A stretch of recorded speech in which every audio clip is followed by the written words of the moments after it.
Ya, baik. Selamat pagi semuanya yang ada di Indonesia.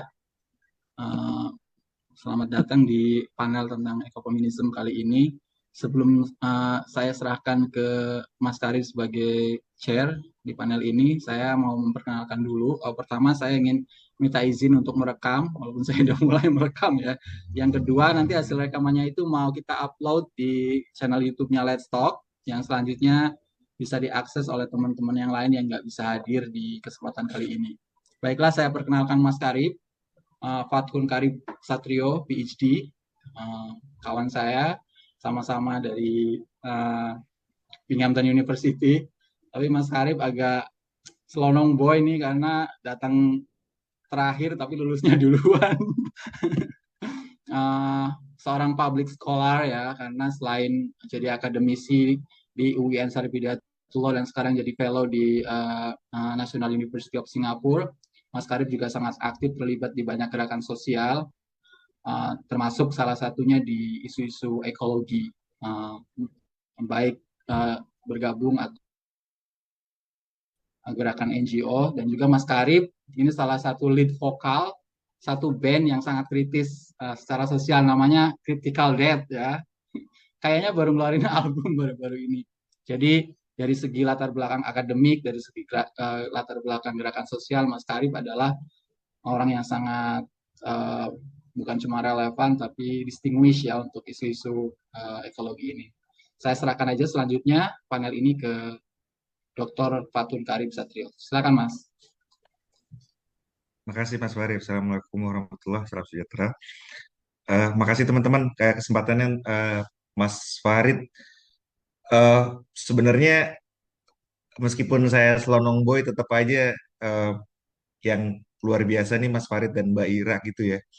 Pertama sih saya tuh di mana Binghamton tuh kalau nggak ada Mas Farid mungkin akan kesasar lah di sananya. Dan kedua, eh, kalau kita kangen makanan Indonesia tuh Mas Farid selalu terbuka buat kita. Kita kalau nyari makan Indonesia nggak kemana-mana tapi ke rumah Mas Farid sama Mbak Ira aja. Nah, saya pikir juga usaha untuk membangun satu konferensi gitu dan yang bermula dari Let's Talk itu suatu suatu kerja yang luar biasa gitu untuk kita semua. Nah, kebetulan memang saya di Binghamton itu sebagai mempelajari sosiologi lingkungan dan lingkungan secara secara secara umum gitu ya. Dan sangat terhormat sekali nih bisa diundang untuk jadi chair di panel ini gitu. Saya pikir em, tadi kita sempat ngobrol sama Mas Farid gitu ya terkait dengan situasi yang ada di Binghamton yang panasnya itu sangat apa heat stroke gitu ya.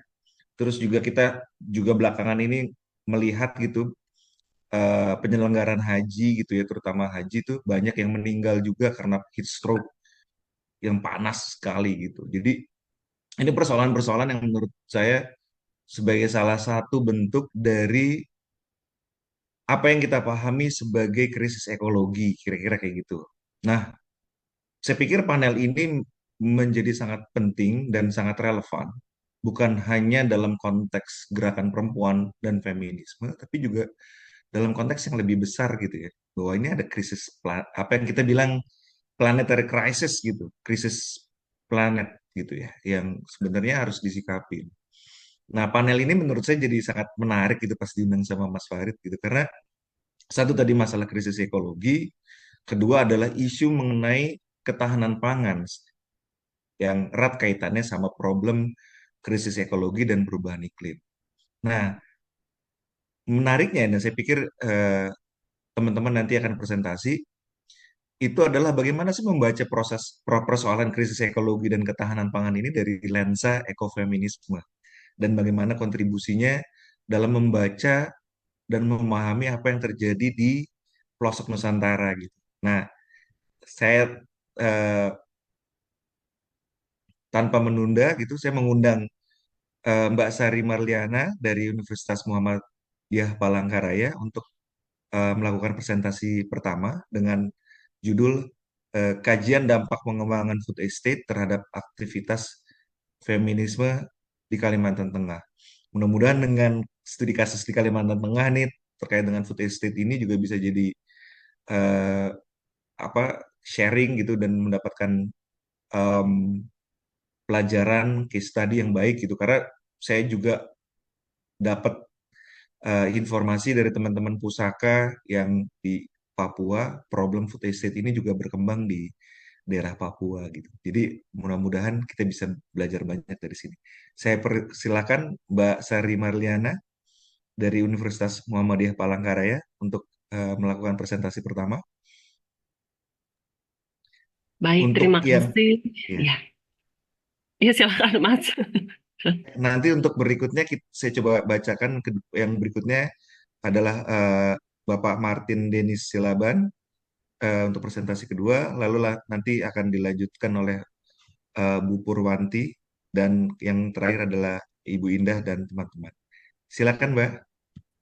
Baik, terima kasih untuk Mas Patun Karib dan Mas Farid Mutakim serta rekan-rekan yang ada di Zoom pada pagi hari ini. Assalamualaikum warahmatullahi wabarakatuh. Salam sejahtera untuk kita semua. Om Swastiastu, Namo Buddhaya, salam kebajikan. Perkenalkan saya Sari Marlina dari Universitas Muhammadiyah Palangkaraya. Izin saya akan share screen terkait paparan yang ingin saya sampaikan pada pagi hari ini. Apakah bisa terlihat, teman-teman? Ya, bisa. Ya, bisa. Baik. Jadi paparan saya terkait isu yang saat ini dan memang sedang dinikmati adalah terkait kajian dampak pengembangan dari Putih terhadap aktivitas feminisme di Kalimantan Tengah.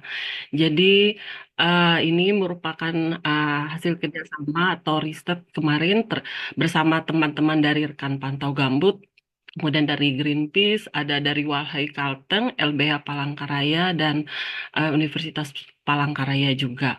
Jadi di sini mungkin teman-teman sudah mendengar terkait program Food Estate yang ada di Indonesia. Ada beberapa provinsi yang merupakan salah satu program pemerintah dalam rangka pemulihan ekonomi nasional. Salah satunya di Kalimantan Tengah. Nah, Kalimantan Tengah ini dilibatkan atau diaplikasikan terhadap 5 kabupaten, yaitu Kabupaten eh, Pulang Pisau, Kapuas, Katingan, Gunung Mas, dan Kota Palangkaraya sendiri. Baik, di sini eh, kita sangat tahu semua bahwa hutan itu menstabilkan iklim, kemudian mempertahankan daripada keanekaragaman hayati yang ada di dalamnya, dan memberikan peluang ekonomi serta memberikan sumber kebudayaan bagi masyarakat adat ataupun masyarakat lokal. Di sini dari data yang saya ambil dari Greenpeace itu terlihat sekali bahwa perubahan tutupan lahan atau pengurangan dari luasan kawasan hutan atau deforestasi dari 2011 sampai ke bawah itu sangatlah tinggi, yaitu di 40,25 juta hektar. Jadi bisa terlihat di sini dari net bruto dan netonya. Jadi terus dari tiap tahun mengalami deforestasi bahkan sampai terjadi degradasi di beberapa kawasan khususnya di kawasan hutan di Kalimantan Tengah. Jadi foto ini adalah salah satu kemarin di Kabupaten Gunung Mas dari mana terjadinya pembukaan kawasan hutan merupakan kawasan hutan lindung dan kawasan hutan konversi yang akan dijadikan kawasan food estate pada saat itu. Jadi memang untuk setiap kepemimpinan atau rejim itu selalu menyasar pada area yang berhutan sebagai lokasi pengembangan komoditas pertanian dan perkebunan. Jadi di sini saya tampilkan ada beberapa program dari beberapa kepemimpinan dan semuanya sampai hari ini pada Presiden Pak Jokowi itu dia food estate salah satunya di Kalimantan Tengah. Padahal waktu itu di tahun 1998 itu sudah terjadi kegagalan di proyek PLG 1 juta hektar dan berujung dan berakibat pada bencana kebakaran hutan dan lahan yang berdampak pada kabut asap pada saat itu dan menjadi bencana nasional. Jadi banyak sekali aturan yang ditabrak. Jadi di antaranya di sini dari regulasi yang sudah tersedia, dari peraturan perundang-undangan seperti nomor 41 tahun 99, kemudian peraturan pemerintah nomor 6 tahun 2007, kemudian permasalahan dan penyusunan implementasi KLHS itu dengan metode yang sangat cepat. Kemudian ada juga proyek strategis nasional dengan celah untuk mengakali daripada tata ruang itu sendiri. Sementara Kalteng sendiri tata ruangnya sampai sekarang masih mengacu pada SK Menteri 592 daripada Perda itu sendiri. Kemudian ada moratorium hutan juga di sini. Baik. Nah, di sini terdapat bahkan terbitlah pada saat itu di Permen nomor 7 tahun 2021 di mana pengatur pengecualian dalam kawasan hutan untuk program post estate. Padahal sementara di Undang-Undang nomor tadi 41 tahun 1999 maupun Perundang-Undangan 32 tahun 2003 itu eh, tidak ada satupun aktivitas yang dilakukan oleh manusia itu sendiri atau masyarakat yang berada di kawasan hutan. Nah, jadi di sini ada pengecualian di mana untuk hutan produksi konversi itu dalam penetapan kawasan hutan untuk ketahanan pangan dilakukan di kawasan hutan lindung ya dan kawasan produksi, hutan produksi. Jadi memang ada pengecualian untuk program pot estate di sini yang menjadi tanda tanya. Dan teraplikasikan di 5 kabupaten yang ada di Kalimantan Tengah. Ini masih saya tampilkan data untuk perubahan tutupan hutan di kawasan Post Estate. Di sini bisa terlihat Kalimantan Tengah dari hutan alam primer, hutan alam sekundernya sangat tinggi di 140.526 hektar. Nah, dari program Pot Estate ini mengacu pada dua kementerian yaitu Kemenhan dan Kementerian Pertanian, di mana penunjukan di Kalimantan Tengah itu salah satunya yang kami datangin adalah di Kabupaten Gunung Mas, yaitu proyek Pot Estate Singkong yang sudah membuka hutan dan melakukan penanaman singkong.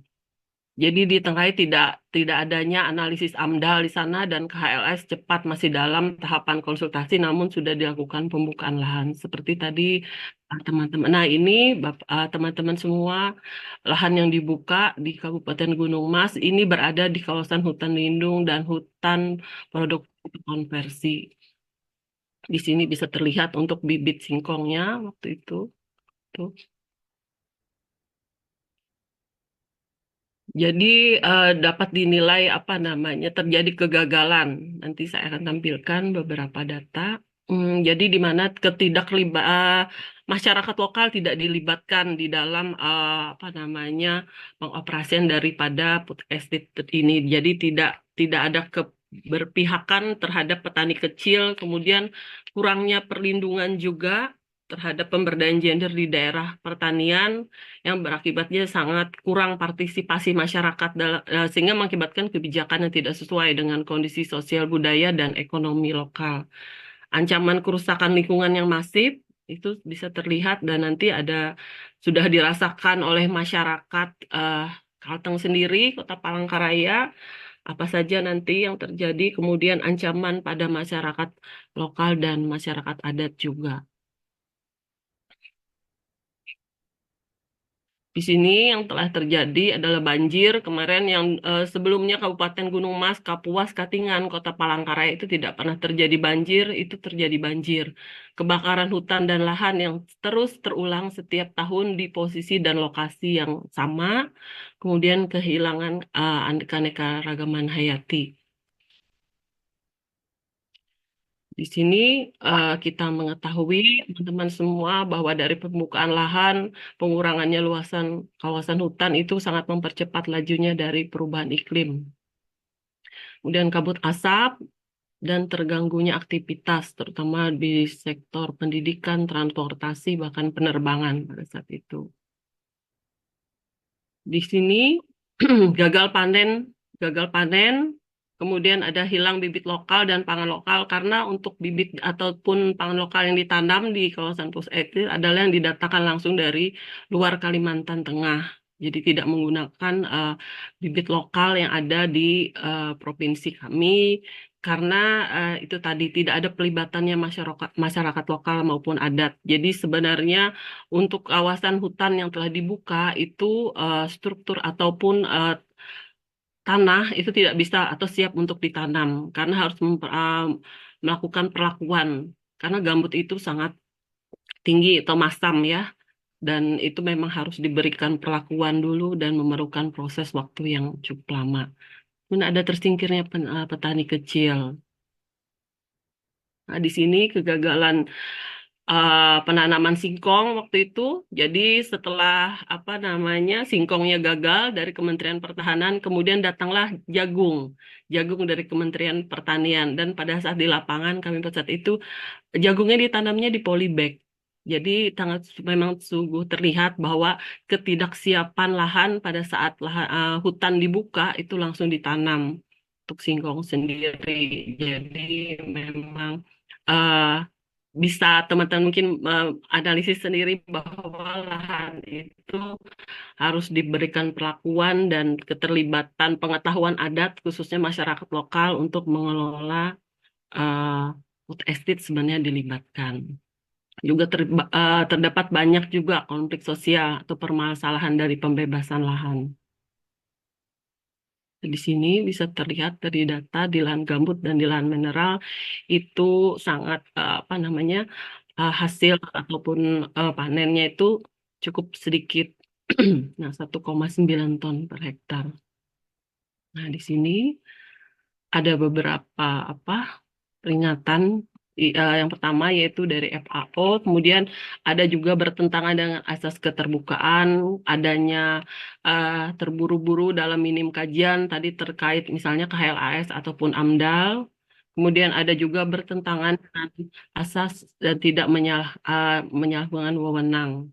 Jadi memang program Food Estate di Kalimantan Tengah, pemerintah menunjuk ke Menteri Kemenhan untuk mengurusi ketahanan pangan nasional, bertentangan dengan AJAS dalam menyalahgunakan kewenangan dan memberikan kewenangan tidak sesuai dengan bidang sesuai serta mencampur adukan kewenangan pertahanan wilayah NKRI dengan ketahanan pangan.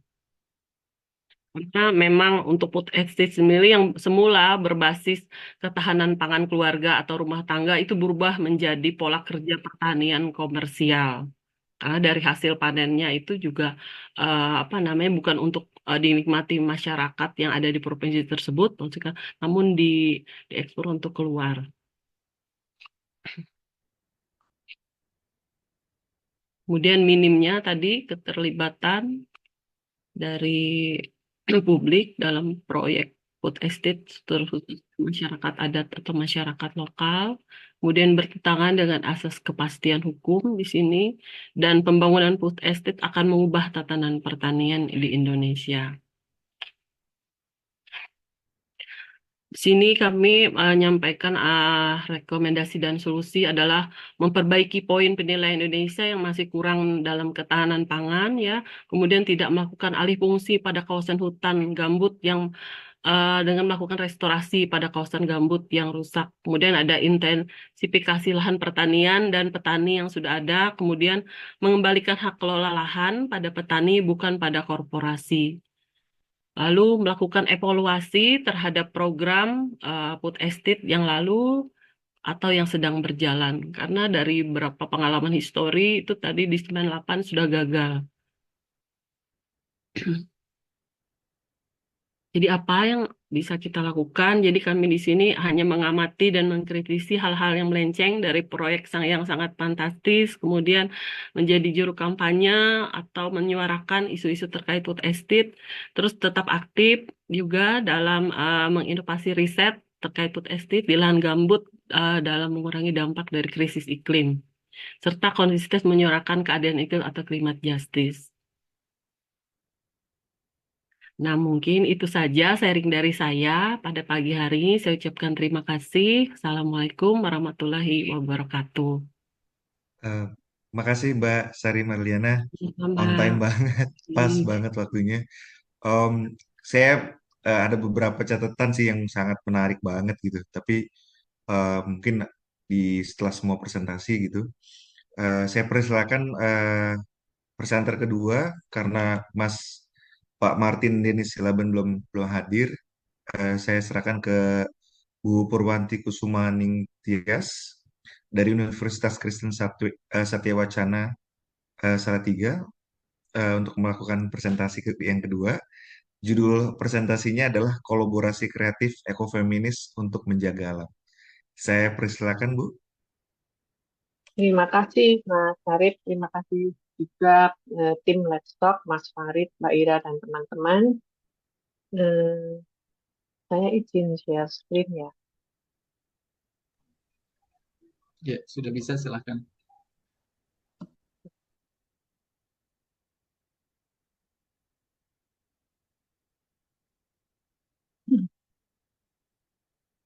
Salam untuk semuanya. Saya Purwanti Kusumaning Tias dari Program Studi Sastra Inggris Fakultas Bahasa dan Seni Universitas Kristen Satya Wacana. Pada kesempatan ini saya akan membagikan pengalaman yang eh, saya dan mahasiswa saya lakukan dalam suatu proses kolaborasi kreatif ekofeminis untuk menjaga alam yang kami lakukan di tahun 2023 sampai dengan awal tahun 2024. Suatu praktek sederhana yang saya buat catatan sekiranya dapat menjadi eh, apa ya pemikiran kita bersama, dan tentu saja saya nanti akan meminta tanggapan dan masukan dari kawan-kawan semua.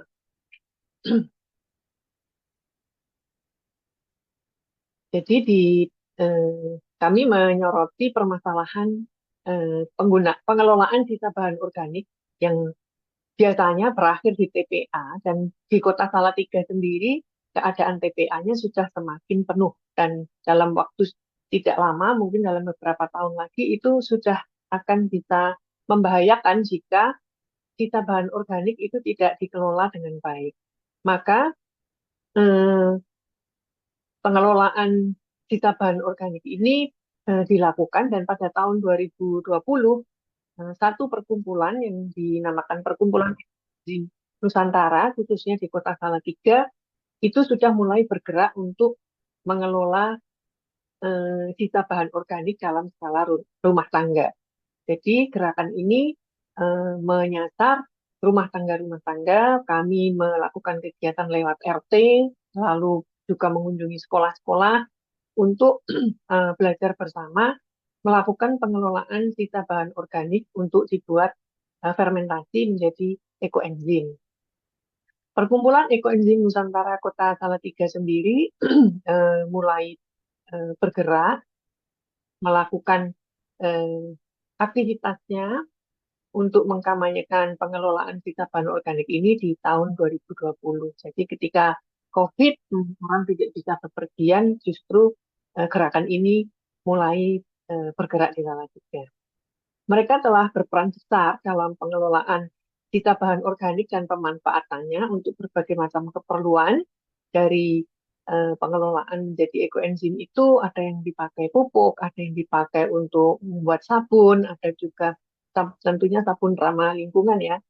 Lalu sampai kepada alat karbol ramah lingkungan dengan bahan ekoenzim.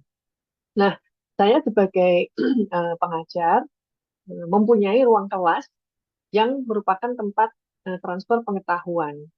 Tetapi saya merasa bahwa kelas itu terbatas saja kalau hanya dilakukan di dalam ruang kelas.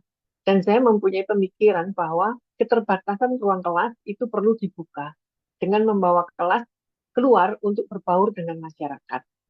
Maka ketika bertemu dengan Ekoenzim Nusantara, mahasiswa yang adalah generasi muda kita mendapatkan rekan belajar yang bisa memberikan mereka kesempatan untuk berbagi pengetahuan dan sekaligus praktek langsung dalam melakukan kegiatan pemeliharaan lingkungan. Nah, ada kebutuhan pada masing-masing pihak. Komunitas relawan ekoenzim Nusantara di Kota Salatiga memerlukan media edukasi, sedangkan mereka memiliki keterbatasan karena relawan ekoenzim ini banyak didominasi oleh warga senior, ibu-ibu, dan mereka memiliki keterbatasan pemanfaatan media untuk media untuk menjadi sarana edukasi bagi masyarakat luas.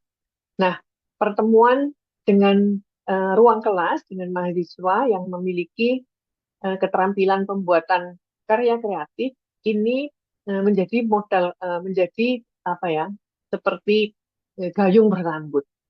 Dan masing-masing pihak bukan datang sendiri-sendiri tanpa membawa apapun juga. Selain memiliki kebutuhan, masing-masing pihak juga memiliki potensi. Jadi di eh, relawan ekoenzim Kota Salatiga memiliki pengalaman dan mereka adalah praktisi dalam kegiatan pengelolaan sisa bahan organik menjadi ekoenzim, dan mahasiswa memiliki keterampilan untuk pembuatan karya kreatif dan pemanfaatan teknologi, sehingga kami pun berkolaborasi untuk uh, suatu hal yang kami namakan kolaborasi kreatif ekofeminis. Nah, ini langkah-langkah kegiatan yang kami kerjakan. Jadi, kami berbaur bersama-sama dengan Perkumpulan Ekoenzim Nusantara, khususnya relawan Ekoenzim Nusantara Kota Salatiga, untuk melakukan berbagai kegiatan, mulai dari pembuatan ekoenzim, panen ekoenzim, kemudian pemanfaatan cairan ekoenzim di masyarakat, di antaranya adalah penuangan cairan ekoenzim ke sungai, ke selokan, bahkan ada juga ke sumur-sumur yang sudah tercemar atau sumur-sumur tua. Kami juga melakukan kegiatan bersama. Dalam hal ini, mahasiswa terlibat langsung dengan kegiatan komunitas relawan ekoenzim Nusantara di Kota Salatiga, melakukan kampanye bersama di sekolah dan masyarakat umum, penyemprotan ekoenzim di tempat-tempat tertentu.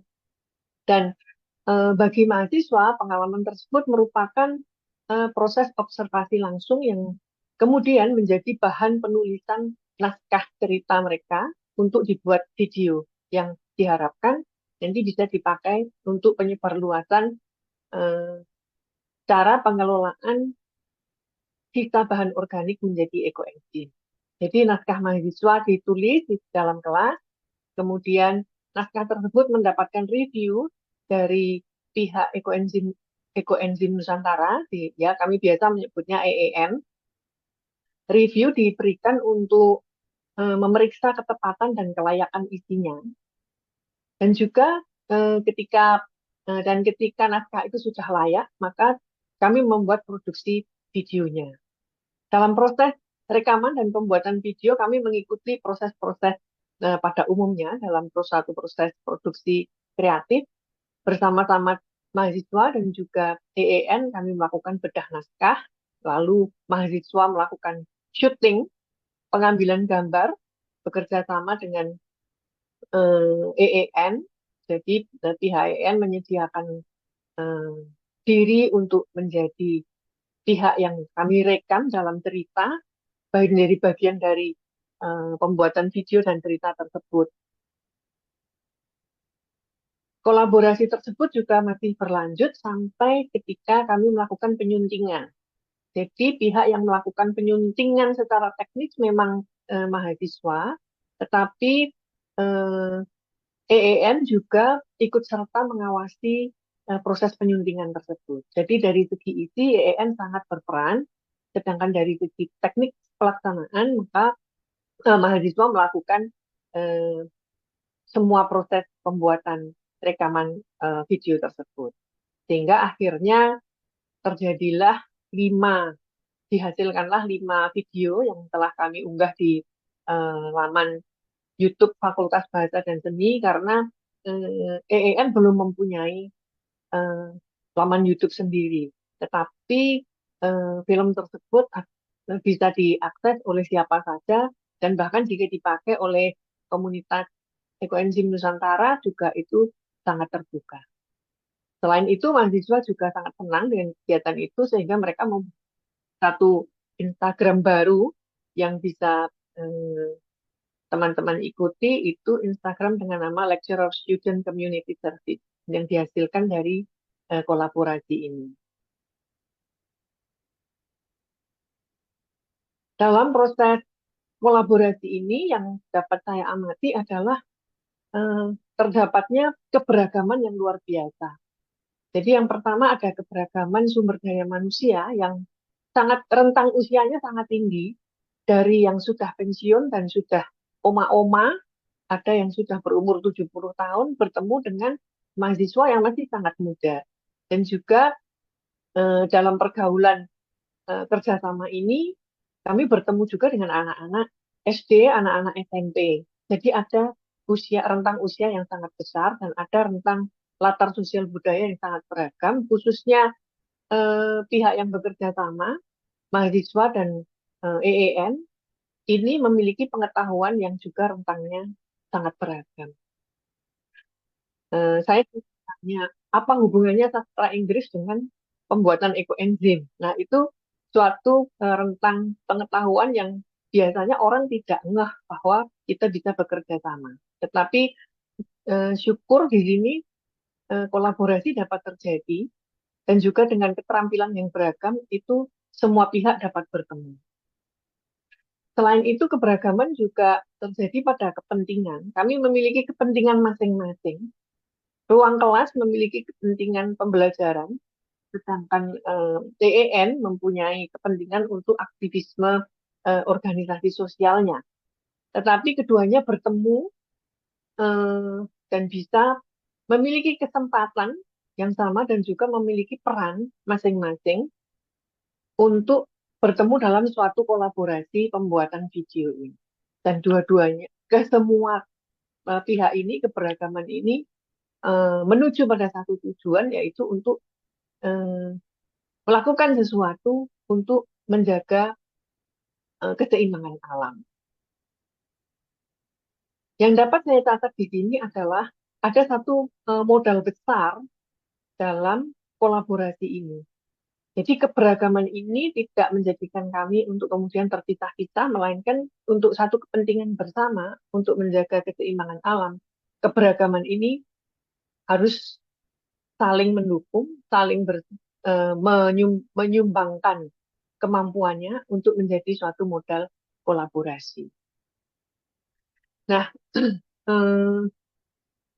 dalam gerakan praktis ini, di mana mahasiswa bertujuan membuat video dan komunitas EEN juga berkepentingan dengan adanya karya ini, maka proses kreatif yang dilalui sebagaimana biasanya dari penulisan naskah, pengambilan gambar, penyuntingan, dan penerbitan hasil karya, semuanya mengarah kepada satu kegiatan yang pada akhirnya akan diharapkan bisa mencapai keadilan ekologis. Memang tidak dapat terlihat langsung hasilnya, tapi proses ini merupakan benih dari pemanfaatan modal yang ada di dalam masyarakat. Kegiatan ini merupakan gerakan praktis yang dilandasi oleh pemikiran ekofeminis yang mengedepankan keadilan ekologis untuk semua, baik manusia maupun lingkungan. Dan semua kemampuan diberdayakan, termasuk melibatkan peran generasi muda melalui pemanfaatan media sekaligus transfer pengetahuan dan keterampilan dari warga senior kepada generasi muda, sehingga terdapat kesetaraan di sana. Dan kesetaraan ini terlihat ketika generasi muda dan warga senior mendapatkan kesempatan yang sama, meskipun porsi berbeda-beda karena kemampuannya juga berbeda-beda. Dan ini suatu pemandangan yang menarik bagi saya, karena setiap orang dengan kemampuan masing-masing, keterampilan masing-masing dapat melakukan sesuatu untuk kepentingan bersama, yaitu menjaga keseimbangan alam. Dengan potensi masing-masing, semuanya bersama-sama berdaya upaya untuk memelihara keseimbangan alam. Prinsip pelaksanaan kegiatan ini mengutamakan keterlibatan dan pelibatan dari setiap pihak, jadi siapapun yang datang sangat terbuka, orang lewat mampir ingin tahu itu pun kami terima dan kami ajak untuk bersama-sama melakukan praktek bersama, dan tujuannya tetap sama, yaitu untuk memelihara keseimbangan. Tujuan masing-masing pihak itu dapat terpenuhi, mahasiswa mengalami proses pembelajaran, mengalami proses unskillment, pelatihan keterampilan. Pada pihak lain, relawan juga mendapatkan kesempatan untuk membagikan transfer. Pada saat yang sama, mahasiswa mendapatkan ilmu dari masyarakat, bukan hanya dari ruang kelas. Warga senior yang sudah oma-oma itu juga mendapatkan kesempatan dan menjadi lebih berdaya karena mereka menjadi narasumber. Mereka tidak harus menjadi dosen seperti saya, tetapi mereka dapat memberikan ilmunya kepada generasi muda melalui praktek langsung. Bersama-sama membuat video, bersama-sama membuat eco-enzyme, dan juga memanfaatkan eco-enzyme. Dan itu ditularkan kepada masyarakat. Jadi pelibatan kesetaraan itu menjadi landasan dari kegiatan ini. Dan kami memandang sesama manusia dan lingkungan itu sebagai bagian dari kesetaraan yang kami kerjakan. Jadi selain itu kami juga melibatkan semua pihak dengan harapan hal ini menjadi semakin luas. Dari keadaan tersebut, maka kami mendapatkan kesimpulan bahwa proses kolaboratif kreatif ini yang dilandasi dengan cara pandang ekofeminis mempertemukan keberagaman untuk perluasan upaya gerakan pemeliharaan lingkungan yang dimulai dari skala yang sangat sederhana, yaitu skala rumah tangga. Manfaat berlipat bukan hanya untuk manusia yang bertambah pengetahuan, meningkat keterampilannya dan menghasilkan karya saja, tetapi semuanya dilakukan dengan dasar utama untuk memelihara keseimbangan semesta. Gerakan ini dilakukan dengan semangat kebersamaan dalam memelihara keseimbangan semesta. Semoga gerakan yang sederhana yang dimulai dari individu-individu dan dari dalam rumah masing-masing ini dapat memberikan manfaat bagi semuanya. Terima kasih. Saya kembalikan kepada Mas. Terima kasih Bu Purwanti atas presentasinya. Sangat menarik banget. Kalau tadi kita bicara tentang food estate terkait dengan titik produksinya, nah ini kita bergerak ke titik konsumsi dan bagaimana kita sebagai konsumen dari sebuah produk itu bisa merespon ini. Oke, untuk presentasi berikutnya ada dari teman-teman kelompok ada Mbak Indah Listiorini dari Universitas Nahdlatul Ulama Sunan Giri, ada Mbak Nur Maulida dari Solidaritas Perempuan Kinasi, dan Mbak Retno Wahyuni Tias dari Universitas Gadjah Mada. Mereka akan melakukan presentasi dengan judul Strategi Adaptasi dan Resiliensi Perempuan di Perkotaan Terhadap Krisis Iklim. Studi kasus perempuan penggerak lingkungan di Kota Yogyakarta. Saya persilakan untuk tim untuk presentasi. Silakan. Ya, terima kasih Mas Fatun atas kesempatannya. Sebelumnya mungkin saya ingin memperkenalkan bahwa hasil riset ini adalah bagian dari advokasi kami di Solidaritas Perempuan Kinasi terkait kebijakan perubahan iklim di jurnal penelitian bisa memproduksi ilmu pengetahuan terkait gerakan adaptasi iklim seperti itu. Sudah di-share ya? Sudah bisa share sendiri? Siapa yang mau share? Saya, Pak. Udah. Oke. Yang share teman saya Mbak Indah. Oke.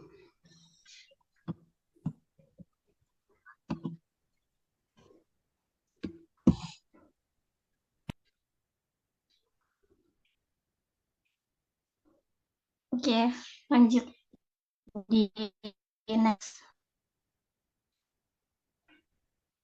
Mungkin sebelumnya saya memulai dari dampak krisis iklim ya di perkotaan. Jadi ada beberapa kerentanan terkait krisis iklim khususnya di wilayah perkotaan.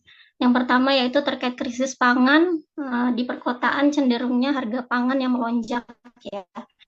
Ini disebabkan misalnya gagal panen di pedesaan dan sebagainya, karena pangan di perkotaan ini sebagian besar dipasok ya dari pedesaan ataupun dari hasil impor dunia seperti beras dan sebagainya, sehingga ketika harga pangan melonjak akibat gagal panen dan sebagainya, maka akan menyebabkan krisis pangan. Kemudian ada kemarau panjang yang menyebabkan krisis air bersih ya.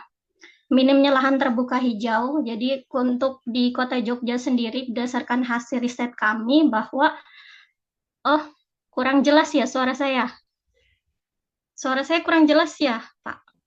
Jelas. Oh, jelas. Jadi minimnya lahan terbuka hijau. Jadi kalau di Kota Jogja ini menurut hasil riset kami di tahun 2019 sampai 2022 ya, terakhir kita melakukan riset gerakan aksi, belum sampai 30% lahan terbuka hijau di Kota Jogja, yang mana ini harusnya merupakan target untuk mengatasi krisis iklim. Kemudian dampak krisis iklim di perkotaan, lanjut. Dampak krisis iklim ini juga diperparah oleh degradasi lingkungan ya.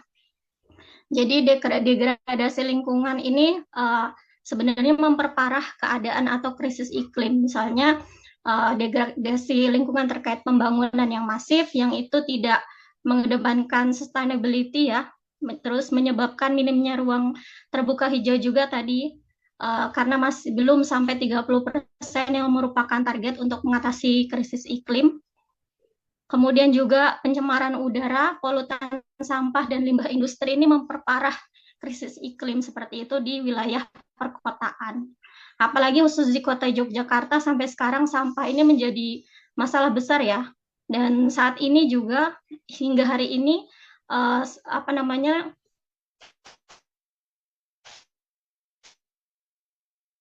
Jakarta itu juga ditutup, yang akhirnya diserahkan di masing-masing gerakan bank sampah di masing-masing kabupaten sendiri yang akhirnya mengolah seperti itu. Lanjut.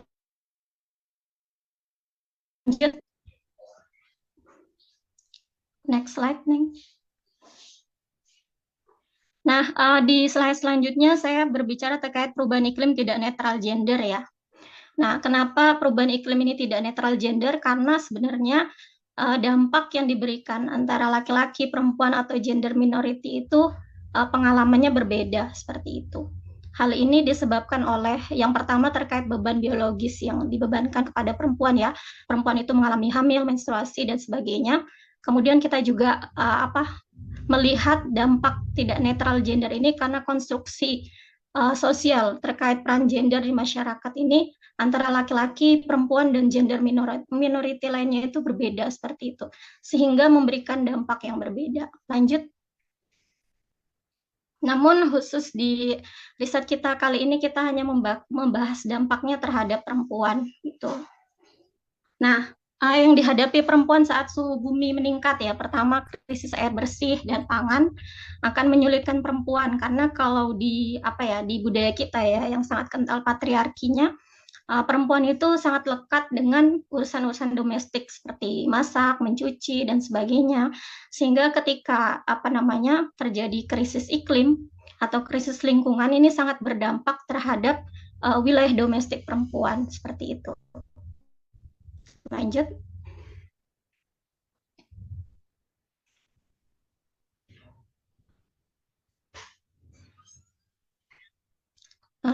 Slide selanjutnya nih. Nah, krisis air bersih untuk kebutuhan organ reproduksi misalnya. Kalau di perempuan sendiri dia lebih membutuhkan air bersih lebih banyak untuk kebutuhan reproduksi perempuan ya. Karena perempuan ini mengalami menstruasi, melahirkan, dan nifas. Kemudian juga kerentanan lainnya meningkatkan pemiskinan perempuan karena sulitnya akses ekonomi, pemulihan informasi, dan keterlibatan dalam kebijakan. Karena berdasarkan hasil riset kami juga ternyata banyak perempuan di Kota Jogja ini berdayakan sebagai penggerak lingkungan, tapi dalam mereka belum sepenuhnya dilibatkan terkait pengetahuan informasi perubahan iklim, juga mereka belum banyak mengetahui sebenarnya.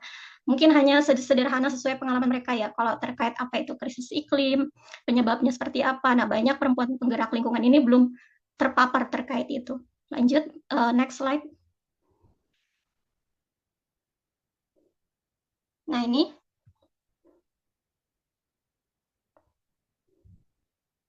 Nah, perempuan sendiri juga akhirnya dengan kondisi lingkungan yang tadi saya jelaskan, yang berdampak di wilayah perkotaan, pencemaran dan suhu bumi yang meningkat dan sebagainya, polusi gitu ya. Akhirnya mereka melakukan berbagai adaptasi atau mitigasi perubahan iklim. Mungkin kita bisa bilang kalau di definisi mitigasi ini mengurangi GRK atau gas rumah kaca. Tapi ketika saya mengkaji berbagai gerakan mitigasi dan adaptasi, menurut saya gerakan adaptasi dan mitigasi yang dilakukan oleh perempuan ini punya relevansi adaptasi perubahan iklim. Jadi ketika mereka mengolah sampah, baik itu organik dan anorganik, ini merupakan bentuk pertahanan diri perempuan gitu terhadap lingkungan yang sudah rusak seperti itu. Nah, ini datanya ya bahwa per Desember 2022 ini terdapat 572 bank sampah ya. Ini berdasarkan data dari Dinas Lingkungan Hidup Yogyakarta. Belum kami kaji apakah ada yang mandek atau sebagaimana apa tantangannya dalam mereka mengolah sampah seperti itu ya. Dari 572 bank sampah ini 80% penggeraknya adalah perempuan rumah tangga seperti itu. Ketika kami mewawancarai apa sih tujuannya mereka atau semangat mereka gitu ya untuk mengelola lingkungan atau merawat lingkungan, itu tujuannya hanya sederhana ya, mereka hanya ingin menciptakan lingkungan yang bersih, sehat, nyaman untuk anak-anak bermain seperti itu. Lanjut.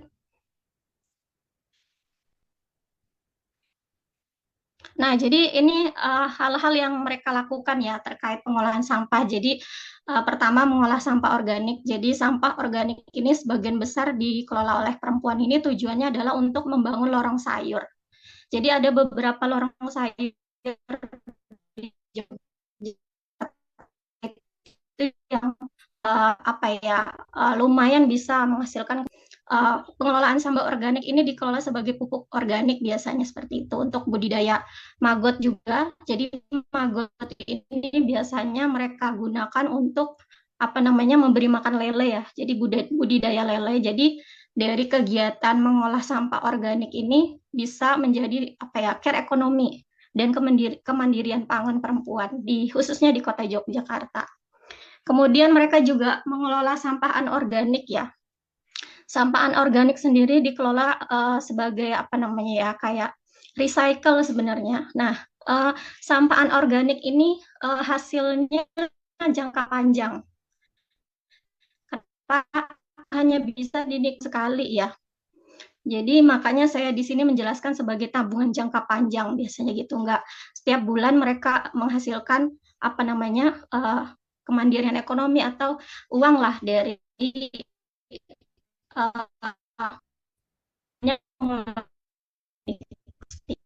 banyak perempuan ini ngurus sebagai penggerak langsung di lapangan ya. Lanjut.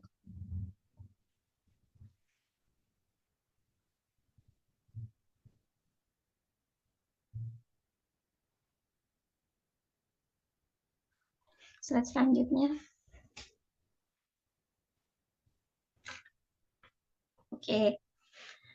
Ini adalah di Kota Jogja juga sebenarnya perempuan itu punya akses terhadap RTHP ya, ruang terbuka hijau perkotaan. Jadi mereka punya akses tapi ini nggak semua, di beberapa daerah terutama RTHP yang ada di gang-gang sempit biasanya, bukan yang di ya.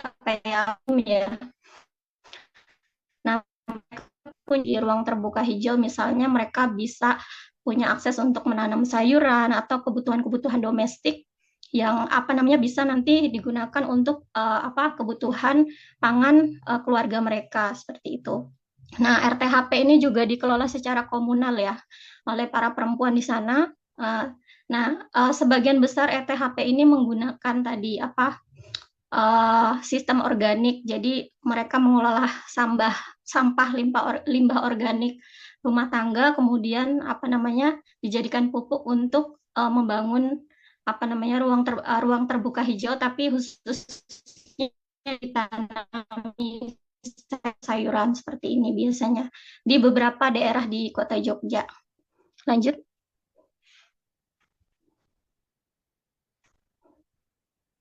Nah, dari gerakan adaptasi dan mitigasi perubahan iklim tadi sebenarnya kami juga melihat gender gap ya dalam peran merawat lingkungan gitu. Nah, beberapa gender gap-nya yaitu peran gender yang tidak setara dalam kegiatan merawat lingkungan seperti itu. Sebagian besar penggeraknya ini adalah perempuan gitu. Mungkin ada laki-laki ya, mungkin sekitar 30% lah ya laki-laki yang ada di situ, dan sebagian besar laki-laki ini adalah yang inisiator atau pemimpin gitu. Mereka bukan implementer ya atau penggerak langsung di lapangan. Jadi sebagian besar ini adalah perempuan, karena ketika saya wawancara kenapa kok penggeraknya perempuan seperti itu, mereka bilang bahwa perempuan itu lebih luang gitu waktunya sebagai berumah tangga, sedangkan laki-laki banyak melakukan kegiatan di wilayah publik, misalnya bekerja, mencari nafkah, sehingga dilimpahkan kepada perempuan.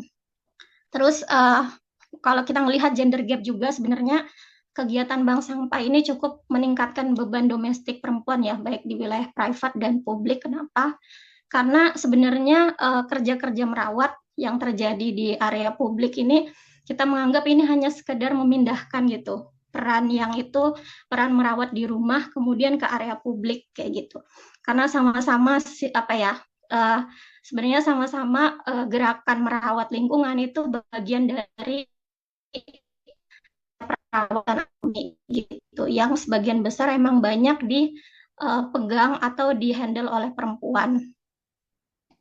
Nah, kebetulan kita melihat juga sebagian besar penggerak adalah ibu rumah tangga yang memang mereka belum selesai juga dengan pembagian kerja-kerja domestik di wilayah private ya, sehingga ketika mereka mendapatkan peran juga di wilayah publik terkait perawatan lingkungan, ini rentan menyebabkan multiple burden gitu. Nah, atau kita juga bisa menyebutnya domestifikasi perempuan di wilayah publik. Terus kemudian juga kegiatan-kegiatan tadi khususnya di bank sampah itu ya, secara anggaran ini belum juga terlalu didukung ya di tingkat kebijakan pemerintah gitu ya. Sebagian besar gerakan-gerakan lingkungan seperti mengelola sampah baik organik dan anorganik ini merupakan inisiatif dari perempuan di Kota Jogja, termasuk mengeluarkan ekonomi sehingga kegiatan ini rentan misalnya meningkatkan beban ekonomi perempuan.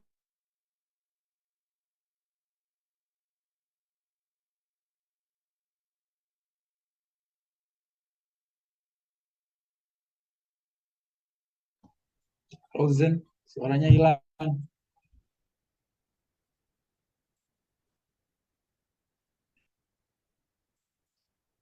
Halo.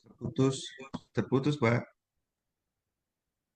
Oke, baik, mungkin saya tambahkan sedikit ya, Bapak, Ibu. Masih ada waktu, Pak? Masih 5 menit Oke. lagi ya. Oh ya, oke. Baik, tadi meneruskan dari teman saya yang perempuan itu menjadi satu fokus tertentu di masyarakat, bahwasanya ketika perempuan itu terjun atau menjadi satu fokus, dia terlibat langsung di sektor-sektor memang domestik ya. Jadi laki-laki memang tidak terlibat secara penuh untuk memulihkan bagaimana perpindahan emisi ini akan terus berjalan. Namun demikian, yang kami lakukan ini adalah penelitian-penelitian yang kami lakukan ini adalah menunjukkan perempuan ini sebetulnya berdaya atas bagaimana dia untuk mengklaim atau dia mempertahankan krisis iklim yang akan terus terjadi sampai beberapa waktu ke depan ya. Saya mau ada 5 menit lagi ya, sebentar.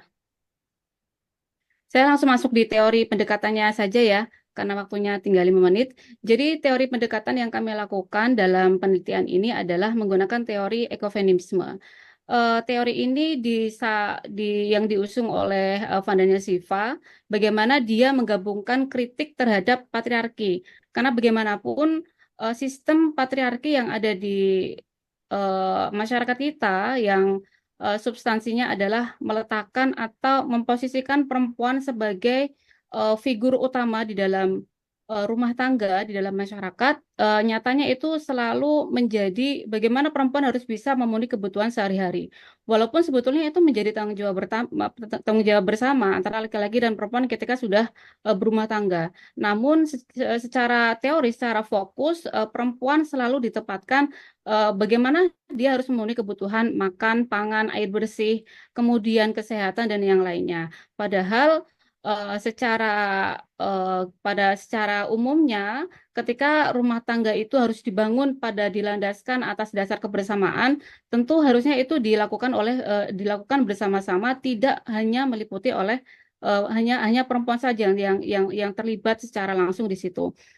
Dalam penelitian atau teori yang kami gunakan ekofeminisme miliknya Vandana Shiva ini, dia menawarkan perspektif penting untuk memahami bagaimana perempuan kota terutama yang terdampak krisis iklim, kemudian menerapkan sistem ekofeminisme.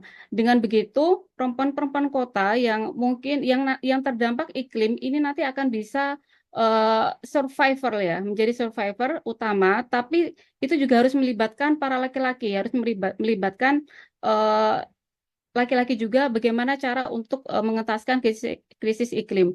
Saya mau cerita sedikit kalau masih ada waktu ya.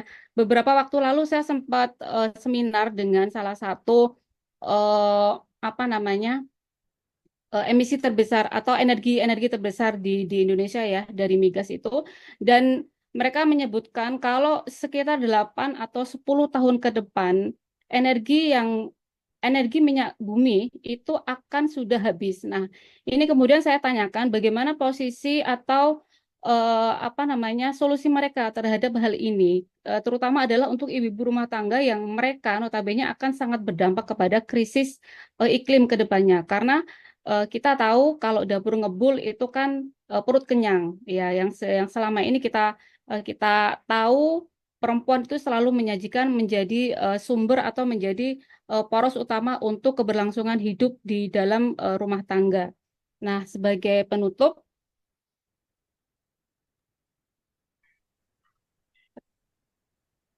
sebagai kesimpulan, bahwasanya dari studi kasus ini menunjukkan bahwa perempuan sebetulnya memiliki peran viral sebagai agen perubahan dalam menghadapi krisis iklim di wilayah perkotaan. Walaupun mungkin belum banyak terjadi diskusi-diskusi atau semacam apa ya namanya pemberitahuan atau seminar ya terkait dengan bagaimana cara untuk menanggulangi krisis iklim, namun melalui inisiatif dan kolaborasi yang kuat dengan berbagai macam komunitas atau mungkin tadi juga disebutkan perempuan memiliki komunitas-komunitas untuk mengolah sampah dan yang lainnya. Ini menjadi solusi perempuan bisa survive dan juga bisa membangun ketahanan masyarakat terhadap dampak perubahan iklim. Nah, perempuan perkotaan pada khususnya mereka adalah perempuan penggerak yang menunjukkan kemampuan dan ketangguhan dalam menghadapi krisis iklim. Mereka juga sebetulnya memiliki strategi-strategi bagaimana mengadaptasi atau resiliensi untuk mempertahankan apa namanya krisis iklim yang akan terus terjadi. Bahkan perpindahan emisi yang akan berlangsung atau akan berubah ini harus ditanggulangi secara detail ya, secara apa namanya secara detail. Saya kira itu saja dari pemaparan dari kami. Terima kasih untuk kesempatannya. Sekian. Terima kasih Mbak Indah. Eh, Alhamdulillah pas waktunya, kita masih ada waktu setengah jam untuk mendiskusikan tiga presentasi yang ada. Kelihatannya Pak Denis belum hadir. Sebenarnya menarik ya. Saya mencatat ada dua isu yang eh, dibahas dalam panel kali ini. Pertama itu adalah soal food estate di hulu produksi gitu. Nah ini sayangnya Pak Denis nggak hadir karena beliau juga punya studi kasus di em, NTT gitu. Jadi ini kan sangat menarik sekali sebenarnya sebagai studi komparatif gitu ya. Itu satu. Yang kedua adalah eh, isu mengenai pengelolaan waste sampah di hilir dalam konteks konsumsi gitu. Nah, ini juga juga satu persoalan yang menarik gitu. Jadi apa yang terjadi pada momen atau proses produksi dan apa yang terjadi dalam konteks momen eh, konsumsi itu memang suatu hal yang eh, perlu dilihat secara detail gitu dan presentasi-presentasi ini eh, setidaknya memberikan penjelasan seperti itu. Nah, namun ada beberapa hal yang saya mungkin bisa sebelum masuk ke sesi tanya jawab gitu, mungkin yang bisa saya tambahkan sedikit adalah em, hal yang menarik misalnya dalam konteks food estate itu begitu juga dengan konteks waste atau sampah itu eh, ada dorongan gitu yang melihat prinsip ekonomi klasik liberal itu selalu berasumsi memisahkan proses produksi itu sendiri, proses distribusi itu sendiri, proses pertukaran exchange itu sendiri, dan proses konsumsi sebagai kegiatan ekonomi yang terpisah secara sendiri. Nah, dasar ekonomi klasik abad ke-19 inilah yang sebenarnya juga jadi persoalan di saat kita bicara soal bagaimana ekonomi mempengaruhi lingkungan dan aktivitas manusia terkait dengan alam, kira-kira kayak gitu. Nah, apa yang bisa saya coba coba apa sarankan dan trigger gitu untuk beberapa teman-teman yang melakukan presentasi adalah mungkin nggak kalau misalnya eh, dari kasus-kasus yang ada dikembangkan bahwa misalnya terkait sampah itu kita berada dalam wilayah konsumsi atau sisa konsumsi, tapi melihat persoalan ini kaitannya sama apa sih yang sebenarnya banyak diproduksi di situ. Jangan-jangan salah satu cara untuk menghentikan sampah itu adalah menyetop konsumsi yang berlebihan. Tapi konsumsi yang berlebihan ini pun juga sebenarnya terkait dengan produksi yang berlebihan. Contoh waktu saya di Jawa Timur itu sampah-sampah rumah tangga itu paling banyak popok gitu. Popok, popok banyak merek gitu ya. Saya mikir kayaknya waktu saya kecil atau waktu zaman saya waktu bayi atau orang tua saya semuanya pakai kain deh gitu. Misalnya ini persoalan yang sebenarnya ada perubahan cara hidup dan gaya hidup yang yang yang dirombak. Saya pikir itu bisa jadi salah satu eh, apa ya penajaman dari persoalan masalah sampah gitu untuk melihat ke belakang secara historis dan juga melihat rantai dari komoditas yang menjadi sampah itu sendiri. Nah, terkait sama food estate, tadi ada kisah menarik bahwa sebenarnya ternyata food estate yang ada di Palangkaraya atau Kalimantan Tengah itu sebenarnya produksinya tuh lebih untuk kebutuhan korporasi dan kebutuhan konsumsi di luar dari Indonesia itu sendiri. Nah, ini yang saya maksud bahwa melihat proses produksi ini juga ada kaitannya ternyata sama konsumsi akhirnya seperti apa sih. Misalnya kayak sawit diproduksi di Kalimantan, tapi itu sebenarnya untuk konsumsi eh, kebutuhan Nutella di Binghamton gitu misalnya, kira-kira gitu. Jadi itu yang saya pikir akan lebih mempertajam melihat relasi antara produksi dan konsumsi, konsumsi dan produksi sebagai satu eh, apa eh, unit analisa yang saling ada hubungannya gitu kira-kira. Oke, itu mungkin komentar saya. Saya buka sesi pertanyaan untuk tiga penanya dulu. Ini ada Ibu Esti udah angkat tangan. Silakan Bu Esti. Ya, terima kasih. Ini sangat menarik ya. Seperti yang dikatakan oleh Pak Karib ya. Sebetulnya mungkin teori ekonomi itu jangan hanya ngomong produksi, reproduksi dan dipisahkan, juga perlu membahas konsumsi ya. Di wilayah konsumsi kan perempuan dipojokkan ya, pembuang popok, terus kemudian gaya hidup yang konsumtif dan sebagainya. Nah, Sebetulnya pagi ini kan kita bicara tentang pembagian kerja klasik ya, seksual. Dan ternyata gerakan feminis masih punya ruang ya. Jadi luar biasa 3 presenter itu ya, kaitannya dengan komunitas adat, terus kemudian perempuan kota dan perempuan dalam kehadirannya dengan perusahaan besar. Nah, eh, saya ini sebetulnya ogah ya terlibat pada isu lingkungan hidup karena isu yang saya dalami terlalu banyak. Tapi ini kan kepentingan kita langsung ya. Eh, Katanya yang bergerak di lingkungan itu kalau kita tidak bisa menurunkan 3 derajat atau 1,5 derajat, maka akan ada kepunahan manusia. Jadi manusia nggak bisa hidup di eh,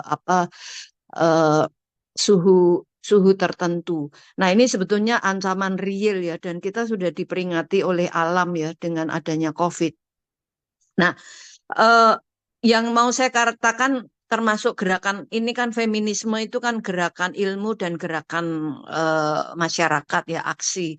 Nah, temanya itu tentang kedaulatan pangan. Kita kan sebetulnya polisinya kan masih ketahanan pangan. Jadi bagaimana satu lingkungan itu bisa menyediakan tadi kan di kota itu sudah presentasi ya, menanam sayuran dan sebagainya, dan sirkulasi hidup itu di situ. Nah, cuma saya mau mempertanyakan bagaimana kita bersatu untuk memperjuangkan kedaulatan pangan. Dengan begitu kan ragam pangan bisa dijaga, bahasa bisa dijaga, macam-macam, dan memang jalurnya kalau secara struktur kan masuk ke komunitas adat dan miskin kota atau apa ya. Saya kira kalau kita nunggu pemerintah yang terjebak pada mekanisme import dan sebagainya, ini kiamatnya Indonesia akan segera datang ya, karena musibah musibah karena banjir, karena tsunami dan sebagainya yang akibat rusaknya lingkungan ini kan sudah menjadi gaya hidup kita. Karena itu mau tidak mau ya kita sebagai warga negara itu terancam secara real ya. Nah, ini yang mohon respon, karena dan saya sangat menghormati, sangat menikmati dan tercerahkan oleh para presenter. Selamat, dan konferensi ini ada gunanya, Mas Farid. Maju terus. Terima kasih. Terima kasih Bu Esti terkait dengan komentarnya. Mungkin kita bisa lanjut ke Ibu Iva Hasanah. Setelah Ibu Iva Hasanah nanti ada Ibu Valentina. Silakan Bu Iva. Ya, makasih Mas. Saya langsung aja ya. Jadi sebenarnya saya tadi telat masuk, cuman di presentasi yang terakhir saya mengikuti. Dari presentasi yang terakhir ini sebenarnya menarik ya, berkaitan dengan apa namanya persampahan gitu. Jadi saya mau mengawalinya dengan bicara terkait dengan manajemen pengelolaan lingkungan ya di Indonesia saat ini gitu ya. Artinya ada 2 poin penting, misalkan ketika kita bicara pengelolaan sumber daya alam dan energi, ini bicaranya tentang sumber-sumber gitu ya. Artinya potensi-potensi yang sebenarnya itu bisa dimanfaatkan oleh siapapun. Bahkan kalau sekarang pemanfaat yang utama adalah para oligarki yang kemudian masuk di berperan sangat penting gitu ya dalam perubahan politik di Indonesia, terutama misalkan persoalan pertambangan gitu dengan segala macam aksesnya. Nah, bicara lingkungan sebenarnya ini bicara terkait defisit, bicara tentang artinya efek dari negatif pengelolaan sumber daya alam dan energi tersebut gitu. Jadi dari 2 hal ini itu saya baru ngeh, misalkan di dalam institusional pengelolaan di negara kita, di mana pemerintah membagi 2 institusi yang sangat tegas ya, Kementerian Sumber Daya Alam dan Energi dan Kementerian lingkungan hidup gitu. Nah, hal itu sebenarnya kementerian yang saling bertolak belakang kalau mau dilihat dari tujuannya. Satu melihat itu sebagai sumber-sumber gitu. Nah, yang satunya ini ngurusin yang sampah-sampahnya gitu. mau sampah apapun modelnya. Nah, ini sebenarnya terresonansi ya bentuk program-programnya sampai pada tingkat level daerah. Dan lagi-lagi sebenarnya dalam hal ini dampaknya itu kan salah satunya memang tidak ada perubahan yang signifikan yang apa namanya menguntungkan ya, terutama bagi perempuan gitu. Dari apa yang ada, terutama kebijakan-kebijakan gitu, itu yang sebenarnya saya mau menyampaikan keprihatinan gitu terkait dengan kondisi ini. Nah, beberapa kali memang dan sekarang masif bagaimana kebijakan tentang bank sampah induk dan lain-lain, tapi itu sebenarnya masih dalam hal pengelolaan lingkungan kita ini membaginya menjadi maskulinitas dan ini ya dan feminitas gitu. Jadi mana yang dikerjakan oleh apa sektornya laki-laki dan perempuan dalam konteks kebijakan itu gitu. Nah, itu menurut saya sih Mas, saya cuman komentar sedikit aja. Terima kasih. Iya, makasih Ibu Valentina. Silakan. Terima kasih, Mas Fatun. Saya di Lestrok biasanya dipanggil Wiji. Jadi kalau dipanggil Valentina nanti bisa lanjut sama Valentina yang satu lagi. Terima kasih. Siap. Saya menambahkan beberapa hal saja. Ini kenapa saya angkat tangan karena kalau nanti arsip ini ditayangkan di YouTube supaya juga teman-teman, terutama teman-teman tuli yang tidak terlibat dalam sesi ini nanti bisa juga mendapatkan paparan pengetahuan lebih lengkap lagi. Yang pertama, saya senang sekali karena tadi Mbak Pur membawa kisah ekoenzim. Ini salah satu yang saya juga dengan senang hati akhirnya terlibat di kota tempat saya tinggal di Bogor, Ekoenzim Nusantara, dan tadi mendengarkan cerita Mbak Pur senang sekali. Terima kasih banyak. Semoga nanti lebih banyak lagi sahabat Lestok dan juga teman-teman yang hadir di KCF 2024 ini mulai dari rumah sendiri. Ayo kita buat ekoenzim untuk menyelamatkan lebih banyak ruang hidup di bumi.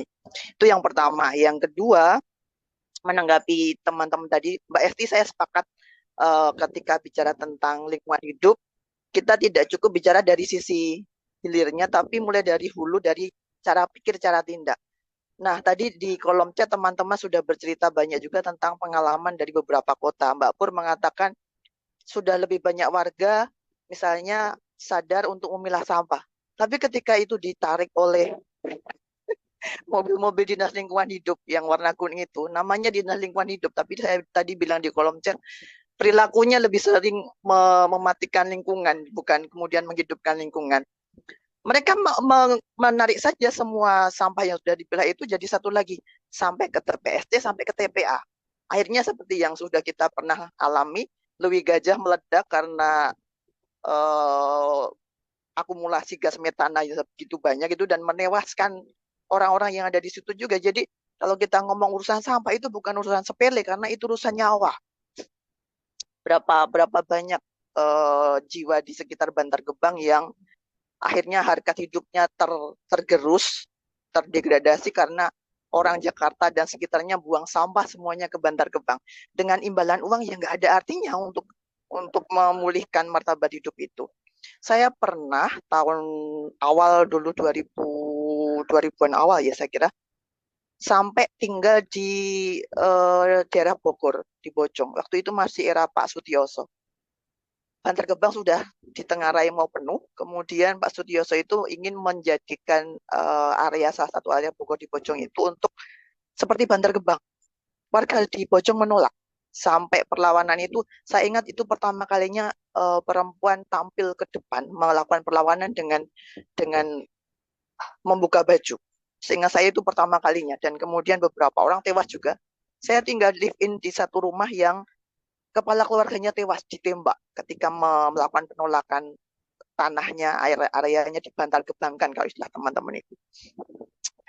Tapi sampai sekarang 2024 ternyata persoalan tata kelola sampah di Indonesia juga nggak selesai. Tadi di kolom percakapan saya juga tuliskan itu akut ya. Persoalan itu di liga lapis di aturannya nggak komprehensif, nggak purna, di tata kelola kebiasaan aparatusnya nggak purna, di masyarakat juga yang tadi saya tuliskan di sana, mentalitas NIMBY, not in my backyard, itu menular kemana-mana. Jadi orang, kalau teman-teman lihat foto-foto dari Jogja ya, saya asli dari Jogja, kantong plastik merah hitam itu numpuk, salah satunya di sudut Stadion Mandala Krida apa ya, yang seperti orang jadi tidak berdaya gitu loh, nggak mau sadar mikir apa yang bisa aku lakukan untuk meredam timbulan. Kalau masih ada timbulan sampah, bagaimana itu dikelola lebih dekat lagi, terurai ke bumi gitu. Nggak sampai ke sana, padahal Jogja itu kurang apa? Dana keistimewaan nggak kurang-kurang nominalnya. Kalau teman-teman mau lihat, nanti silakan googling berapa total dana keistimewaan yang diterima oleh DIY setiap tahunnya itu. Kemudian kampus-kampus juga nggak kurang orang pinter. Kemarin pagi salah satu sahabat saya baru saja dikukuhkan jadi profesor. Tapi urusan sampah saja nggak bisa beres. Orang saudara-saudara di Piungan itu dapat air lindi itu udah nggak kira-kira rasanya. Jadi kalau kemudian merujuk tadi yang dikatakan Mbak Esti, jangan hanya ngomong soal hilirnya, tapi dari hulu pun kita punya kuasa untuk memilih. Kalau konsumen tidak memilih, nanti produsen pun akan bergeser. Cuma saya nggak tahu seberapa itu efektif Indonesia, karena kalau tadi Mbak Basaria ngomong soal nomor 4-nya itu rokok ya. Indonesia itu sangat soal kebijakan ini, karena 180 sekian negara di dunia sudah meratifikasi FCTC.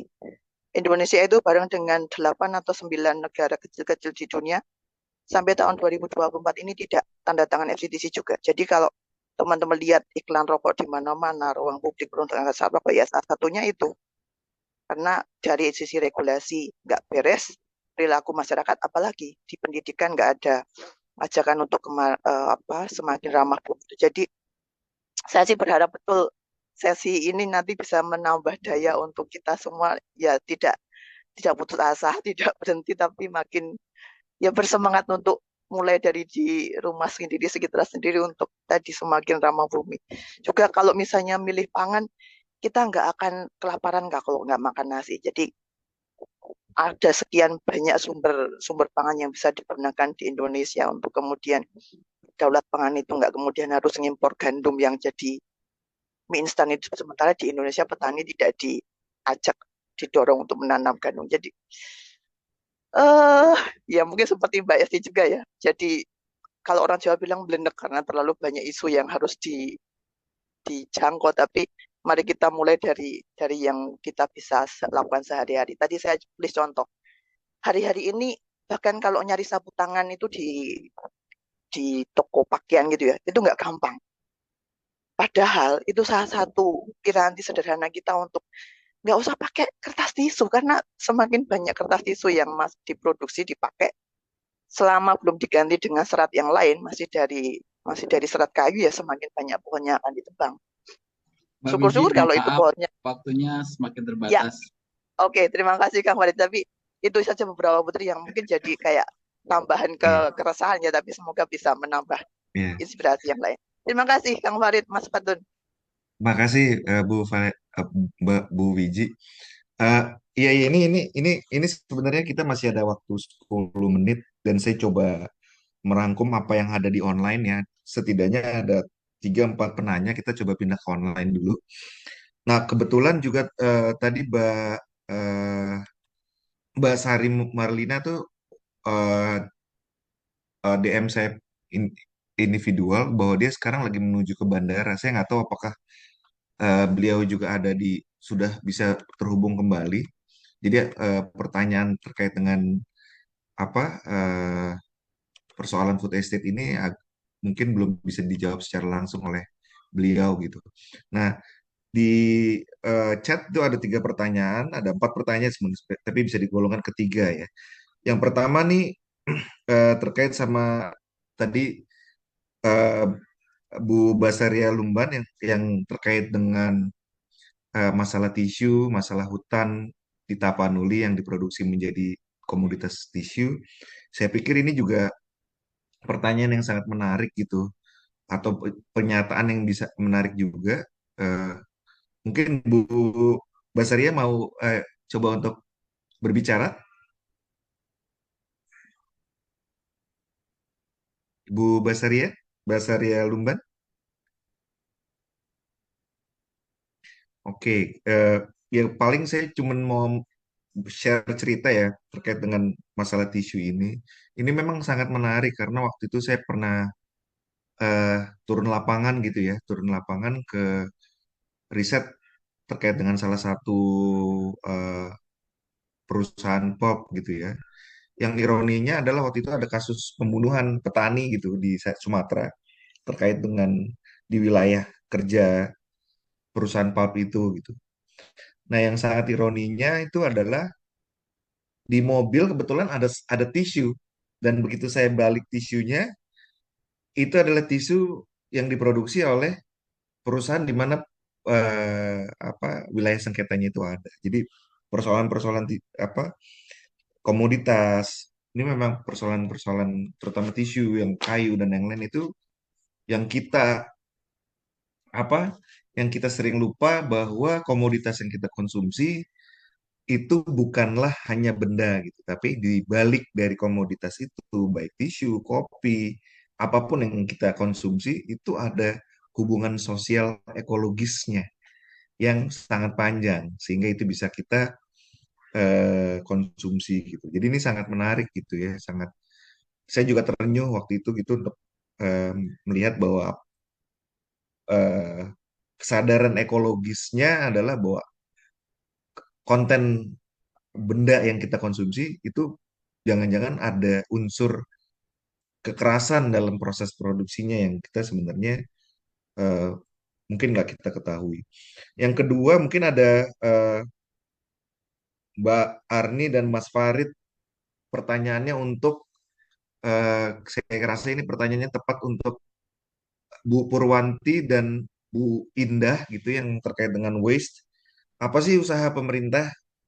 Nah, Mas Farid nanya, apakah ada perbedaan sikap antara pemerintah dan nasional dan lokal? Artinya gimana sih kira-kira kasus di Salatiga pemerintahnya terkait dengan sampah dan di Yogyakarta kira-kira bisa gak kita perbandingin? Jadi persoalannya ini adalah persoalan pemerintah lokal atau payung pijakan nasionalnya, kira-kira gitu mungkin ya. Mungkin Bu Purwanti bisa merespon ini dan Bu Ida silakan. Bu Purwanti dulu mungkin terkait yang di Salatiga. Baik, terima kasih.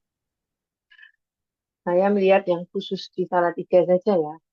Kalau di Salatiga, pemerintah kelihatannya, kelihatannya menangkap gerakan kecil-kecil, termasuk gerakan dari relawan Ekoenzim Nusantara. Sangat banyak dilibatkan dalam kegiatan-kegiatan seperti misalnya membersihkan sungai, membersihkan lingkungan, dan juga hasil tabungan ekoenzim di Kota Salatiga banyak dimanfaatkan oleh pemerintah. Juga termasuk kegiatan bank sampah induk di Kota Salatiga cukup dirangkul oleh pemerintah. Akan tetapi kembali kepada peraturan, peraturan sepertinya belum sinkron dan juga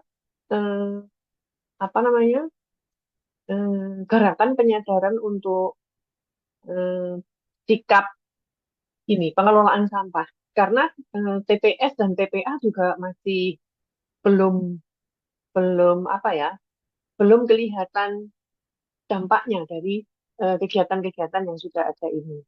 Jadi mungkin tindakan yang perlu dilakukan memang tetap harus berkomunikasi dengan pemerintah. Kalau menunggu dari pemerintah, saya kira itu akan rumit dan lama. Jadi kalau ini kalau saya pribadi saya akan lebih senang bergerak bersama-sama dengan siapa yang bergerak daripada menunggu yang dilakukan oleh pemerintah. Meskipun memang tetap harus menyuarakannya. Dan sebagai orang yang bergelut dengan sastra, saya mendefinisikan sastra itu sebagai cerita. Dari percakapan yang dibicarakan di ruangan ini, ada permasalahan dengan cara pikir dan cara tindak. Dan saya kira disitulah peran cerita itu tadi. Kalau peraturannya itu nggak mempan, peraturan nggak jalan-jalan juga. Cara pikir dipengaruhi melalui cerita-cerita. Saya mengingat apa yang terjadi dengan nenek moyang kita. Kita punya cara pikir sekarang asalnya dari mana? Dari cerita-cerita yang disampaikan. Sejak saya kecil, itu nenek saya selalu bercerita dan itu sangat menancap di pikiran saya. Jadi menjawab pertanyaan bagaimana dengan pemerintah? Ya pemerintah itu sebenarnya kan orangnya juga bagian dari kita juga ya. Dan pola pikirnya juga seperti mayoritas. Jadi sampah itu ya buang aja gitu. Selama rumahku bersih, oke-oke saja. Rumahnya para pemangku kepentingan di pemerintahan juga selama rumahnya licin dan berkilau, oke-oke saja. Nggak tahu yang tinggalnya di dekat TPA itu bukan urusan. Yang penting sampah rumah tangga diangkut buang tempat sampah. Jadi saya kira memang itu tidak bukan perkara yang mudah dan sederhana, tetapi ya masa nunggu terus. Saya kira begitu, Mas. Ada sesuatu yang saya didapatkan dari apa yang saya sampaikan. Terima kasih. Makasih, makasih Ibu. Mungkin punten Mbak Indah atau Mbak Maulida untuk Iya, merespon. baik, saya tambahkan sedikit yang di daerah Yogyakarta ya. Yogyakarta saat ini memang sangat krisis sampah ya. Jadi bisa jadi 3 hari itu sampah tidak diambil karena saking penuhnya pool sampah yang kalau Bapak Ibu sekalian pernah ke Jogja yang itu di dekatnya Gembira Loka itu kan salah satu pool sampah terbesar di Yogyakarta dan itu sangat menumpuk sekali. Bahkan itu sampai meluber ke jalan-jalan. Jadi kalau lewat di daerah situ itu sampah itu sampai meluber ke jalan-jalan dan saya nggak tahu bagaimana pemerintah daerah Yogyakarta itu menanggulangi atau memberikan respon terkait dengan pengelolaan sampah dengan baik gitu ya. Sampai sekarang saya pikir memang belum ada eksekusi secara mendalam terkait dengan pengelolaan sampah secara maksimal di Yogyakarta. Nah, pada akhirnya memang solusinya adalah ya memang dari diri kita sendiri. 2011 itu saya juga pernah melakukan riset terkait dengan penggunaan pembalut habis pakai ya. Jadi kami mencoba meneliti pembalut-pembalut yang berapa dalam 1 tahun itu ada berapa pembalut yang sudah digunakan oleh masyarakat. Pada waktu itu hanya sekitaran Sleman saja sih, hanya sekitaran Sleman, tapi ternyata jumlahnya cukup fantastis dan kita untuk beralih dari pembalut yang habis pakai, kemudian pembalut kain ya, itu juga butuh effort juga ya sebetulnya butuh effort kita sebagai perempuan yang setiap bulannya harus ada datang bulan dan melakukan itu, saya pikir itu juga harus dimulai dari diri sendiri. Tapi kalau dari kami pribadi, mungkin nanti Mbak Nur bisa menambahkan yang karena saya juga sudah agak tidak lama tinggal di Jogja, tapi yang beberapa waktu kemarin sempat ke Jogja dan memang untuk pengelolaan sampah di Yogyakarta ini akhir-akhir ini cukup kacau dan belum ada bagaimana pengelolaan secara penuh supaya memang tiap sampah yang dikelola oleh masing-masing rumah tangga ini menjadi baik gitu ya. Walaupun ada di salah satu daerah di Yogyakarta itu yang mereka sudah mengusung untuk pemilahan sampah. Jadi sampai dinamakan desa apa ya namanya ya, desa wisata itu di daerah Godean itu ada. Saya juga pernah berkunjung ke sana, tapi udah cukup lama ya. Kayaknya sekarang masih berjalan. Jadi memilah sampah, kemudian mengelolanya, dan itu juga dilakukan oleh para ibu-ibu. Dilakukan oleh para ibu-ibu RT dari berbagai macam apa namanya, dari RT, kemudian mereka memiliki kegiatan untuk pengolahan sampah, kemudian itu dijadikan tas, dijadikan dompet, dan yang lainnya. Jadi mengolah limbah. Saya pikir itu sih tambahan dari saya terkait dengan waste di Yogyakarta ya. Mungkin Mbak Nur ada tambahan? Ya, kalau dari pengolahan sampah di Yogyakarta itu berdasarkan update terakhir ya, TPU Piungan yang menampung sampah di seluruh DIY itu sudah ditutup gitu. Karena memang limbahnya sudah berdampak ke masyarakat sekitar ya. Akhirnya masyarakat sekitar tuh rame-rame kompak akhirnya menutup. Jadi akhirnya pengolahan atau tata kelola sampah itu diserahkan ke masing-masing kabupaten. Yaitu di bank-bank sampah tadi yang dikelola oleh perempuan. Ada 500-an bank sampah ya di semua wilayah DIY itu, yang itu hampir 80% dikelola oleh perempuan seperti itu. Nah, permasalahannya kalau di Piungan itu hanya sebagai tempat pembuangan akhir, bukan tempat pengelolaan akhir dari sampah yang dibuang di sana gitu. Akhirnya lama-lama kan dia menumpuk jadi gunung gitu ya. Jadi gas metana yang tidak juga menyebabkan GRK dan sebagainya. Tidak ada sebenarnya sudah ada gerakan di masyarakat kita itu ya, praktek baik seperti memilah sampah organik dan anorganik seperti itu. Bahkan di beberapa institusi mulai aware tentang itu. Tapi ternyata di tingkat kebijakannya ketika masuk ke piungan itu mereka tidak mengolah itu, tapi dicampur semua. Jadi masyarakatnya itu sudah sebenarnya memilah gitu, mengusahakan. Tapi ternyata ketika sampai di pembuangan akhir itu pemerintah sendiri atau tata kelolanya dari segi kebijakan itu tidak tidak mengolah lagi yang sudah dipilah oleh masyarakat seperti itu. Mungkin itu sih sederhananya.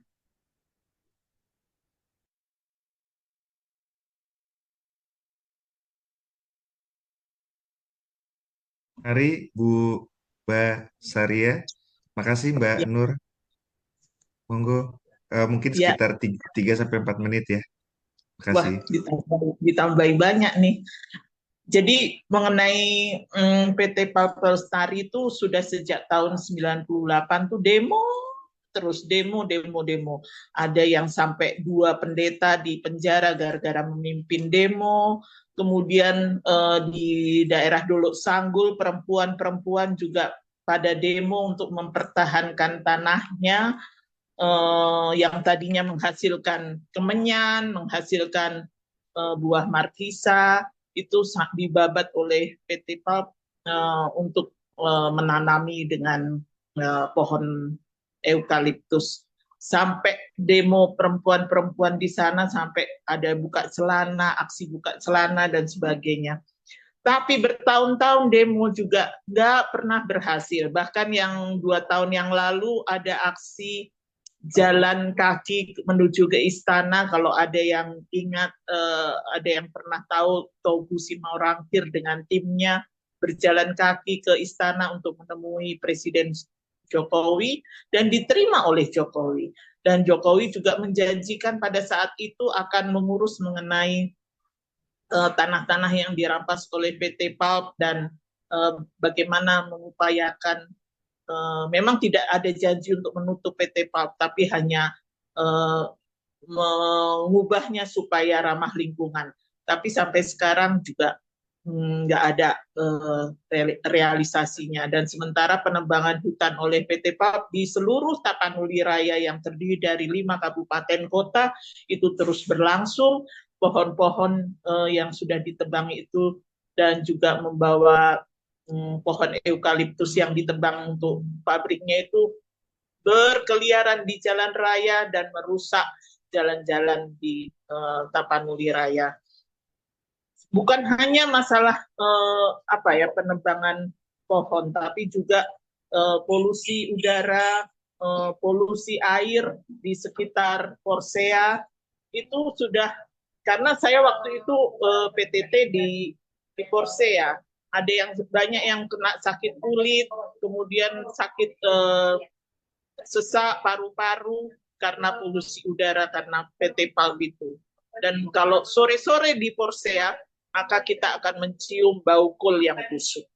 Jadi nggak ngerti lagi gimana ya komitmen kepala daerah di dalam hal ini. Kemudian juga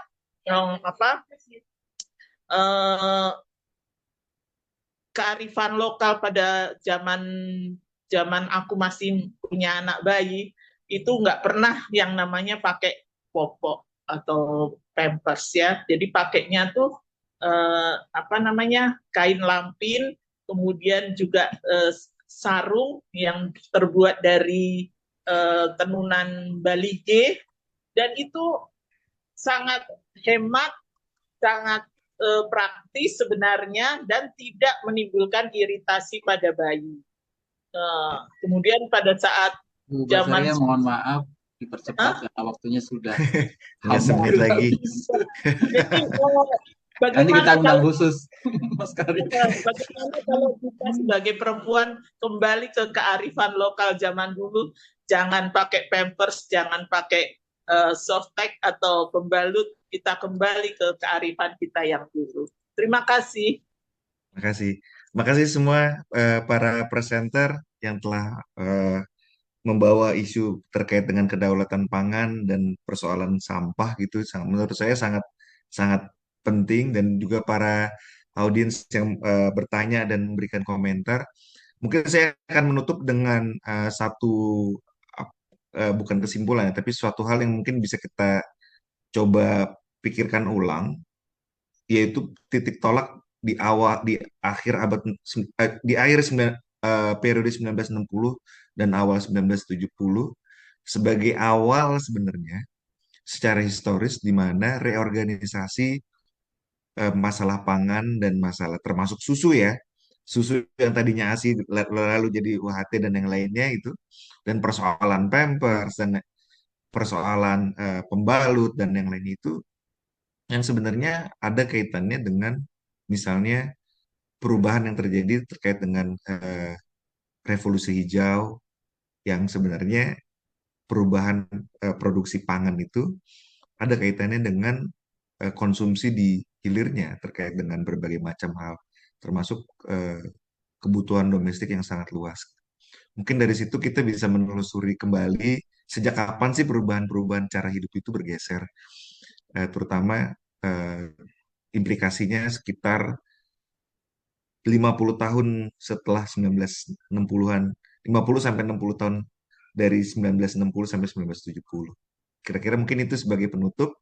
Terima kasih kembali untuk para presenter dan para penanya dan Mas Farid dan konferensi ini. Panel ini saya tutup. Terima kasih. Terima kasih Mas Karib. Saya sangat menghargai diskusi di panel ini ya. Bikin semangat, tapi sisi lain juga bikin sedih gitu. Kita seperti selalu kalau ada diskusi tentang ekologi, selalu yang muncul hal seperti ini.